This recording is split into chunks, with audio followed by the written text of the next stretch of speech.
Labas vakaras, tiesioginis reportažas iš paskutinio ekipažo, kuris likęs trasoje. Ką jūs čia darote?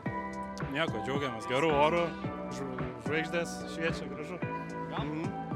O kiek man yra žinoma, čia jūs esat ne trasoje. Kaip jūs čia atsidūrėte?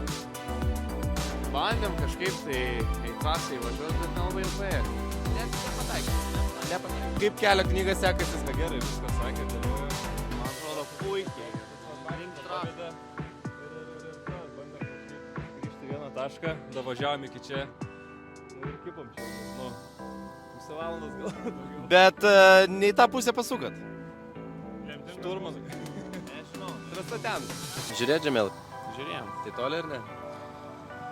Man atrodo 10 minučių kelio buvo. Nu va, viskas lengvai, gražiai. Bravo. O žinot ką, kitą kartą tokiu atveju reikia daryti? Donkratą turit? Ne, kitoj mašinai. Va, būtinai reikia turėti. Dedat donkratą, iškeliat priekį, prigrūdat va tą duobę ir išvažiuojat. Mokai, nesimokai, pats. Tai visą laiką.